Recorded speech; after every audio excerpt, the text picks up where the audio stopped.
No ar, programa Momento. O seu momento de conexão espiritual para você consultar as cartas do tarô e do baralho cigano. Apresentação do esotérico Jesse Navarro. Opa, Jesse Navarro, nas ondas da Vibe Mundial FM. Hoje é o Dia Internacional do Rock and Roll. E geralmente a galera do rock também curte filmes de terror. Eu fui assistir um filme de terror chamado Tarô da Morte. Eu não gostei. Mas por que eu tô falando isso? Porque no filme eles mostram as cartas sendo usadas da seguinte forma. A moça que lê tarô no filme, ela acredita, ela explica para as pessoas que o tarô serve para fazer horóscopo. E então ela usa as cartas como fosse fazer previsões para signos, Áries, Touro, contrariando a astrologia. E a astrologia, ela é muito mais científica. A astrologia, ela é milenar. A astrologia é muito levada a sério por pessoas muito importantes há muitos anos. E justamente por isso eu trouxe aqui uma astróloga de verdade, uma terapeuta, Carol Garcia. Muito bem-vinda, Carol, à Vibe Mundial FM. Obrigada, Jess. É um prazer estar aqui, estou bem feliz com o convite. Desculpa a minha voz hoje, está um pouquinho rouca, mas brigadão pelo convite, também animada. Carol está trazendo aqui cursos que ela está promovendo, mas a gente vai dar todas as dicas desse curso quando a gente estiver no finalzinho da entrevista para segurar você. Mas hoje a gente vai aqui levar um bate-papo gostoso e descontraído sobre a astrologia. Eu, por exemplo, sou Sol em Escorpião, Ascendente em Gêmeos e Lua em Touro. O que você diz dessa combinação? Olha só. Primeiro que Sol em Escorpião e Ascendente em Gêmeos já é uma... É isso? Ascendente em Gêmeos? Isso. Já são dois signos bastante opostos, assim, né? Eles não chegam a ser opostos, complementares, mas Escorpião é super profundo, né? É de mergulhos muito profundos. E é de elemento água, né? Profunda, água fria. Então ele vai até o fundo mesmo de tudo que ele se conecta emocionalmente. Enquanto Gêmeos é super aéreo e leve, né? Tá sempre mais na superfície. Não que seja superficial, porém tem uma leveza, né? Tem uma forma de se expressar que não vai muito a fundo, né? Ele vai tateando tudo na superfície, só que com mais curiosidade, com mais vivências, assim. O escorpiano, ele é mais focado, né? Numa única coisa, ele vai...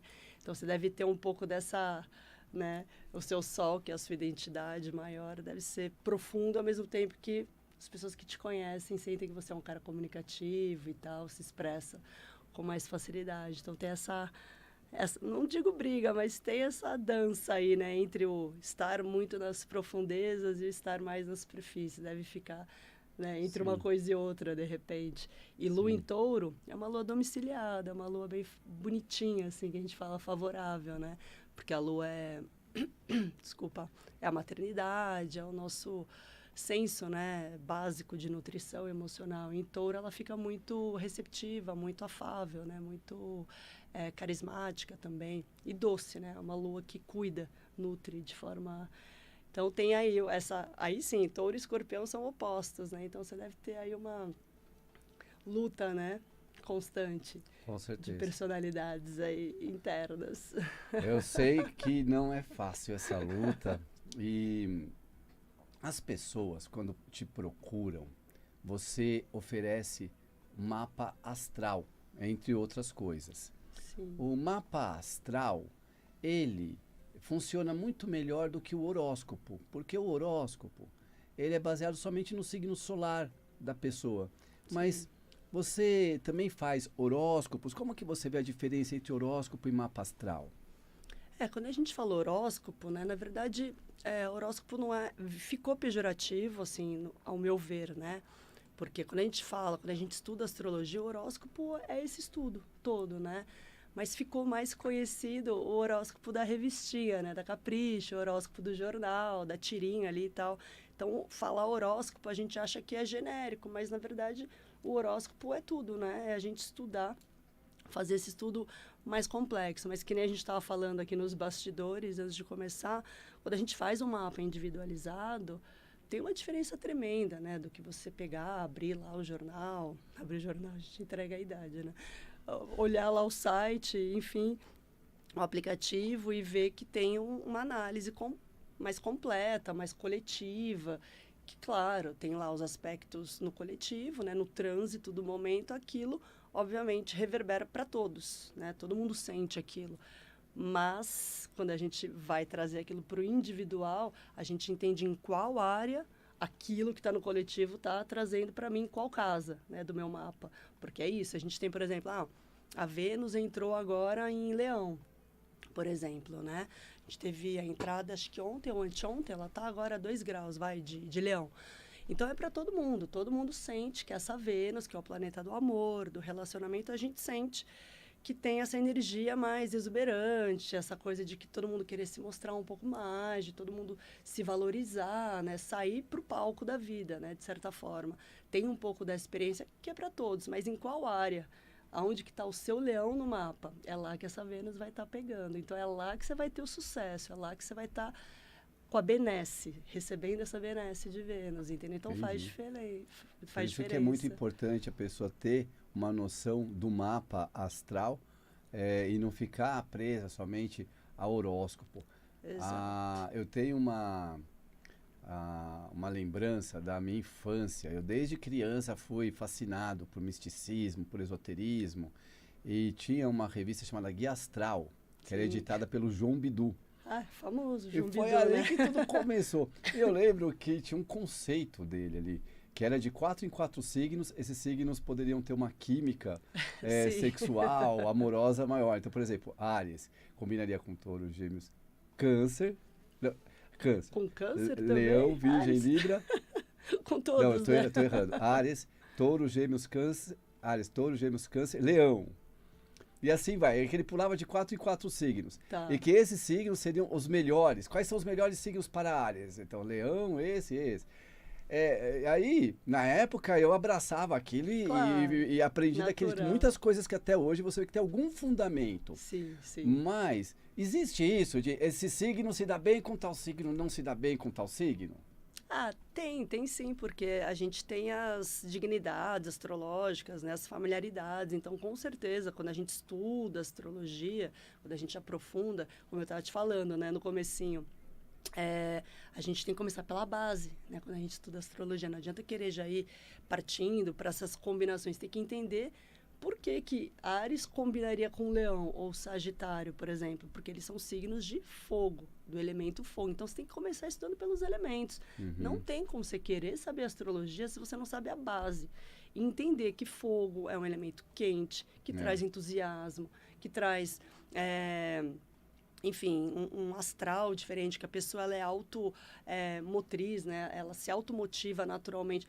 Cada elemento tem as suas características. E eles são levados, né, para esses signos de fogo. Então, certamente, quando a gente fala dos aspectos, né, no mapa astral, o fogo combina com fogo. Então, a pessoa que é de fogo, seja de sol, lua ou ascendente, ou falando de sinastria amorosa, a Vênus de um com a Vênus do outro, se são de mesmo elemento, tem muita compatibilidade. Então, faz sentido, mas você tem que entender, né, os porquês, como signos de terra, touro, capricórnio, né, e virgem.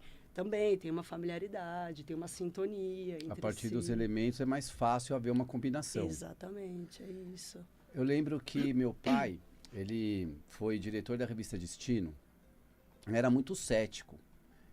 Chegou a maior parte da vida dele, até onde eu me lembro, se dizia ateu. Uhum. Mas, por ocorrência da vida, ele acabou parando na revista Destino e lá ele acabou se transformando no diretor da revista. Uhum. E, de certa forma, ele acabou aprendendo muito sobre todas as terapias existentes e tudo mais. E ele tinha uma mulher que era ariana. E ele era escorpiano. Seu pai também? Também escorpiano. E eu, escorpiano, namorava uma ariana. E eu vivia brigando, eu era ciumento, imaturo, era terrível. Na adolescência era terrível. Aí o meu pai virou um dia assim pra mim e falou assim, o único escorpião com Áries que dá certo sou eu e ela. Você, amiguinho, esquece, escorpião com Áries não dá certo nunca. Ele falou isso, não sei se foi num tom de brincadeira, mas existe mesmo, parece que uma rivalidade por os dois ocuparem o planeta Marte. Olha, isso aí, você sabe, você manja já de astrologia que você me falou, né? Que você entende um pouquinho. Curioso. Não, é isso mesmo. Áries e Escorpião são signos regidos por Marte. Obviamente que nessa astrologia mais moderna, né? Mais moderna, que já tem bastante tempo, cujos planetas Plutão, Netuno e Urano foram descobertos, o Plutão também ficou como regente, né, de Escorpião, mas Marte continua sendo o seu primeiro regente, né? Então, eles têm o que em comum? A ira, né? A raiva, né? O ímpeto, a coragem, eles têm essa coisa que fervilha. A diferença é que Áries é fogo, Escorpião é água. Então, Escorpião, ele é tipo um vulcão, é uma coisa interna, né? Porque ele é elemento yin, por isso que é a base da astrologia. Elemento água é yin, né? Para dentro. Então, ele não põe tanto para fora. Ele tenta ponderar, mas ele explode por dentro. De obsessão, de ciúme, né, um monte de coisa. Áries é para fora. É o bebezão do zodíaco, né? É aquele que é birrento. Né? Ele é fogo. Ele é extravagante. Ele competitivo. É pra fora, competitivo. Ambos são, né? Só que é isso. Escorpião, ele é o competitivo ali mais vingativo, mais observador. Você não sabe que ele está jogando com você, mas Ariano mete os pés pelas mãos o tempo todo, entendeu? Ele fala o que quer, sincericídio o tempo todo, é isso, né? Exatamente. Mas tem mais o mapa do teu pai e dessa namorada dele, provavelmente tinham outros elementos, porque como a gente fala, né? É todo um mapa astral para definir alguém, não é só Sol, né? E Lua e Ascendente, que conta muito, mas é todo um mapa, né? E cada planeta tem uma divindade. Essas divindades, claro que elas são encaradas no plano da mitologia, mas tem pessoas que reverenciam essas entidades. Você acredita nessa reverência que a pessoa deve se conectar com a entidade regente do seu planeta, ou ela deve se ater mais a outros aspectos da astrologia? Por exemplo, Escorpião, Marte, Plutão. Escorpião tem Plutão. Plutão é regido por Hades, né? Isso, que ele é o deus do submundo. Submundo, exato. Aí quer dizer então que todo escorpiano é meio submundo, meio infernal. Tem um pouco a ver, assim, né? Um lado obscuro. Sim, sim.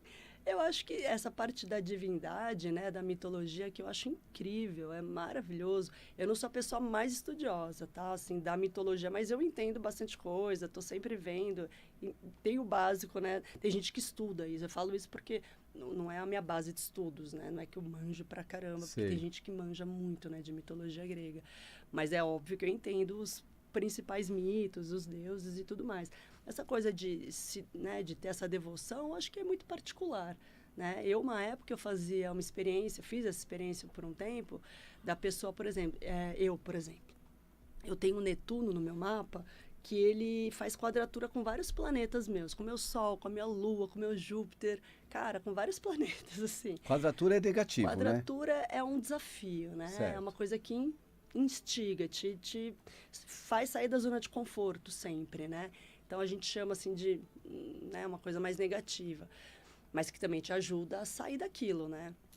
Então, eu tenho essa coisa com Netuno, que é o da ilusão, enfim, da espiritualidade, do amor universal e tal, tal, tal.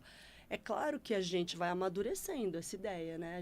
Conforme a gente vai obtendo mais informações, mais consciência, né? Depois que eu me tornei astrólogo, comecei a estudar mais isso, eu comecei a entender muito do meu comportamento desde criança em relação a várias coisas. Então, foi muito... Até tem um livro lá de cabeceira que é só sobre Netuno. Então, claro que os planetas, eles influenciam. E aí, tinha uma época que eu fazia uns mantras para as pessoas. Eu falava, senta... Você está com dificuldade, esse planeta aqui está te afetando de alguma maneira? Plutão, Netuno ou Marte, porque às vezes a gente tem ele mal aspectado no mapa. O que você faz? Você senta com ele, você desenha ele, né, faz o símbolo, né, do planeta e medita à sua maneira. Eu tinha uma meditação na época específica para isso, mas eu falava para a pessoa, se você não quiser seguir essa meditação, porque eu acho que nada é determinista, né, aquilo que eu estava te falando antes.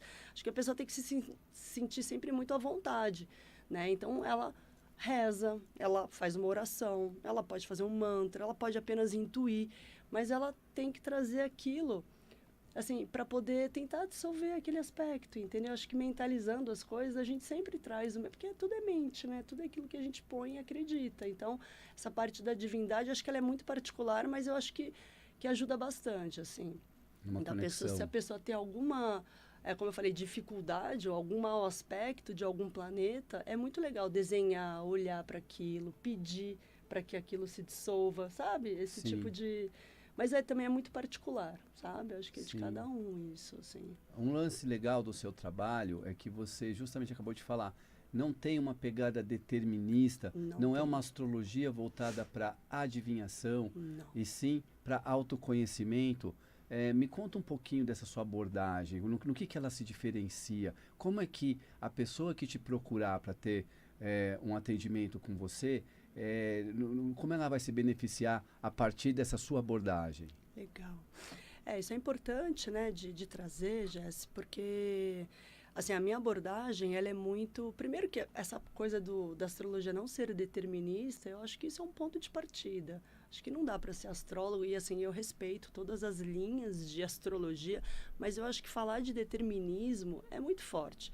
É uma responsabilidade que a gente tem quando a gente faz o mapa de alguém, ou quando a gente atende como terapeuta ou como psicólogo, porque a gente está cansando. Aí não é porque a astrologia é tida como algo mais místico ou esotérico, porque aí acho que isso vai para tudo, vai para um médico, vai para um psicólogo que é formado também em psicologia. A gente vê que tem gente que não exerce direito à sua profissão em toda parte, né? Aquela pessoa que, enfim, que quer colocar os seus valores acima de tudo e não ouvir, não respeitar. Então, acho que são preceitos, assim, básicos que a gente tem que ter para tudo que a gente faz. Então, o meu trabalho talvez se diferencie nesse sentido. Eu me sinto muito responsável com o que eu faço. Eu amo o que eu faço. Eu gosto de astrologia desde os meus 14 anos. Eu sempre fui aquela pessoa de decorar signo de todo mundo. Números, para mim, sempre foi muito fácil. Às vezes eu sabia o número, datas de aniversário, mas eu não lembrava o nome da pessoa. Eu sou essa pessoa, louca dos números. Entendeu? Eu sempre gostei muito de matemática. Tive um professor no colégio de matemática, depois até vou mandar isso para ele, se é que ele já não está assistindo, o Aldino. Ele me chamava de Marciana. Valdino? Aldino. Aldino, abraço, Aldino. Um grande professor, assim, ele cantava mantras pra gente em sânscrito. Não era sânscrito, era... Ai, meu Deus, agora fugiu. Hebraico, latim? Não, Esperanto. Esperanto. Mantra em Esperanto, que chique. Cantava parabéns em Esperanto quando era aniversário. Gente, era muito legal. Eu tava na 7ª e 8ª série. Foi um cara, ele que me deu meu primeiro cristal, que ele falava que eu tinha, tal, uma Ele te chamava de Marciana. Ele falava que era Marciana. Porque você é Áries, Escorpião? Eu tenho ascendente em Áries. Ah, sim. Mas até hoje eu não sei se era por causa disso, porque ele nunca me explicou, mas ele só falava que eu tinha... Ele media, ele era tão malucão, mas gente finíssima, que ele tinha um aparelho que media a aura das pessoas. Ah, esses aparelhos de medir aura, que medo. Ele media na quadra. E aí, quando ele começava a balançar, é porque parava a aura da pessoa ali naquele ponto. A minha não parava nunca, continua, né? E ele ficava louco, ele falava, mano, a gente vai pra quadra. Então, ele achava que... E ele conversava com meus pais sobre a minha espiritualidade. E eu, moleca de tudo, não entendia nada. Teve um aniversário meu aniversário de 13 ou 14 anos. Ele me deu um cristal lindo, branco, que eu tenho até hoje, né? Foi o primeiro cristal que eu tive, assim, que foi ele que me deu. E ele me chamava de Marciana, e a escola inteira me chamava de Marciana, morria de vergonha. Pegou. E ele era um cara, assim, eu falo com ele até hoje, assim, né? A gente não conversa tanto, mas meu amigo de Facebook, a gente se reencontrou aí recentemente. E... Bom, agora me perdi da sua pergunta. Bom, a gente estava falando Rodei. sobre a questão das carreiras, né, de pessoas que viram esotéricos. Sim, então você, quando fez a sua transição de carreira, como é que foi isso? Você era publicitária e partiu para astrologia. Isso. Aí você estava falando, era do diferencial também, né? Então, acho que, só finalizando, acho que é isso, né? Eu sou publicitária de formação, trabalhei muitos anos como redatora, até pouco tempo atrás, né? Redatora publicitária. Me tornei terapeuta, fiz uma pós-graduação em terapia, sexualidade e educação, em 2015. E aí depois fiz um curso em 2019 de terapia do renascimento, não sei se você conhece. Eu ouvi falar. Renascimento, né? Que é uma técnica simples, bem simples de respiração circular, que a gente fala, uma respiração bucal, enfim. É muito legal, salva muitas coisas. Eu já me curei de várias coisas só com essa respiração. Há um outro tema para a gente trazer aqui legal, futuramente. Vamos falar assim, porque eu amo. Assim, já tratei coisas de médico me dar remédio para tomar e falar, olha, isso é emocional, você precisa tomar isso daqui. E eu não tomar, porque como ele falou, é emocional isso daqui, eu falei, eu vou voltar a retomar, pegar essa ferramenta e pôr em prática. Eu voltei um mês depois, falei, doutor, consegui. Coisas de bexiga, assim, sabe? Sim. E aí me curei disso, e entre outras coisas. Então, é maravilhoso, porque purifica muito, né, o organismo. Então, assim, fui fazendo essas transições aos poucos, ainda estava como redatora até ano passado, mas sempre com muitos altos e baixos, nunca foi a carreira que eu deslanchei totalmente, sabe? E como astróloga, que eu comecei efetivamente em 2018, final de 2017, profissionalmente como astróloga, ali, rapidamente, eu já senti que as pessoas me davam feedbacks daqueles que eu já tinha 36, 37 anos, eu nunca tinha tido feedbacks profissionais que me tocassem tanto. E eu falei, é isso, eu nasci para fazer isso. Essa é a sua verdadeira vocação. Essa é a minha verdadeira vocação, de tocar almas, fazer com que as pessoas se sintam bem, sabe, agradecimentos, assim, incríveis, a pessoa, sabe, se emocionar. Eu falei, gente, eu realmente, é isso que eu preciso fazer, né? Aí a terapeuta nasceu aí também, porque eu já tinha feito alguns cursos, mas aí eu vi que eu era terapeuta por conta da astrologia. Então, eu sou uma astróloga terapeuta, sabe? Porque eu gosto de ajudar, eu gosto de dar a mão para a pessoa e entender junto com ela o que ela precisa. Eu não estou ali para adivinhar nada, eu não quero ser um guru de ninguém, eu quero, inclusive, dar autonomia para a pessoa. Sim. Né? Eu quero que a pessoa tenha autonomia, sabedoria e muita consciência do que ela está fazendo. Porque às vezes chega para a gente pessoas que estão perdidas. E aí eu tento dar um norte para essa pessoa. Sim. Agora, existem, por exemplo, casos do Paulo Coelho. Que quando ele fala do sucesso dele, ele pega e fala, uma vez fizeram meu mapa astral, aí mostraram a ponta de um triângulo gigante, quando eu tivesse com 40 anos. Dito e feito, né, cara? Foi ali que eu estourei com o alquimista e não sei o que lá. Mas alguém usou uma coisa meio de adivinhação. Existem aspectos que você percebe que você fala assim, que você não chega a fazer uma adivinhação, mas você fala, existem grandes possibilidades de haver um grande crescimento em tal época da sua vida. Sim, a astrologia, ela é isso, ela é um guia, né? Ela é o estudo dos astros, é o estudo da luz, né? Te dá um norte para tudo. Então, quando eu falo adivinhação, não é aquela coisa determinista, tipo, você vai conhecer um cara com um bigode assim, assado, ele vai chegar com uma camisa vermelha e você... Essa coisa, porque tem gente que faz isso, sim, né? Infelizmente. Não é desse, ou você vai casar esse ano. Não, olha, tem muita chance de ter casamento esse ano, porque a gente faz o mapa, né, que, ali do ano, que é a Revolução Solar, que é uma técnica. Então, se tem aspectos favoráveis, fala, olha, não quer dizer que você vai casar, mas se você estiver pensando em casar, cara, teus planetas, vieram vários aqui bem favorável para isso, né? E gravidez a mesma coisa. Se a pessoa não quer engravidar, ela tem que ficar atenta, porque assim, ou inconscientemente passou na cabeça dela que ela, né, a gravidez, mas se ela não quer, então ela que se cuide, porque tá, enfim, chamando para aquilo. Né? Então tem esse guia, ele existe. A astrologia é para a gente se guiar mesmo, né? Essa é a ideia, mas sem determinismos. As pessoas estão querendo saber quais são essas mentorias que você está facilitando. Legal. A gente está falando aqui com a astróloga e terapeuta Carol Garcia.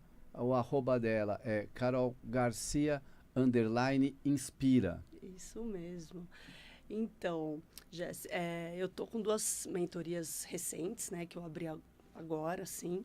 Tem uma semana que eu finalizei aqui meu material. Então, a primeira mentoria é a Astrologia Sem Mistérios, né? Eu tô com um e-book, inclusive, quem entrar no meu perfil, clica lá no linkzinho e consegue adquirir esse book. Ele é o beabá, ele é o básico do básico para a pessoa começar a estudar. Mas se quiser fazer a mentoria comigo, são 8 encontros do Astrologia Sem Mistérios, onde eu vou ensinar você a astrologia do zero, né? O beabá, assim, sem complicações. E você vai sair fazendo o mapa, analisando, claro, gente, com muito estudo, tá? Se você quer uma coisa mais superficial, você vai aprender e tal. Basicamente, se você continuar estudando, maravilhoso. Mas se você quiser ter o básico ali, e claro que eu vou aprofundar, porque tem um material didático que eu preparei que está incrível, modéstia à parte, tem muita coisa legal nesse material, que inclusive tem um e-book que é só focado em saúde, né, astrologia, o viés da saúde, assim, então tem muita coisa legal. E a pessoa vai aprender a fazer um mapa, fazer uma boa análise, né, nesses 8 encontros. A outra mentoria, ela é a evolutiva cósmica, né, a cósmica evolutiva, inverti, mentoria cósmica evolutiva, onde eu foco no Dharma e no Karma da pessoa. Então, eu vou tocar mais nos nós lunares, né, o norte e o sul, que são fundamentais, eu chamo de espinha dorsal do mapa da pessoa, porque você entende de onde você veio, né, essa energia mais kármica, e o Dharma, que é para onde você tem que ir, o norte, né? Então, a gente vai focar muito nisso. Eu vou focar em Saturno, que é um planeta super kármico, né? O Cronos, ali, o deus do tempo.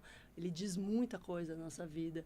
Falar de Lua, falar desses planetas que são mais kármicos, incluindo aí Lilith e Quiron, né? Quiron é o senhor da cura, e Lilith, que tem a ver com as nossas questões, né, maternais muitas vezes, né, também profundas, feridas profundas. Então, eu vou são 4 encontros essa mentoria, onde a gente vai focar no mapa dela e falar sobre essas questões mais kármicas, assim. Perfeito! Vou entregando o programa aqui. Falei com a Carol Garcia. Para você encontrá-la, vou repetir lá no Instagram. Você acha @CarolGarcia _inspira. Muito obrigado pela sua participação. Obrigada a você, Jess. A gente volta sexta-feira que vem às 18 horas aqui na Vibe Mundial FM. Agradecer ao Jean aí na técnica. Forte abraço para você. Op, tchau!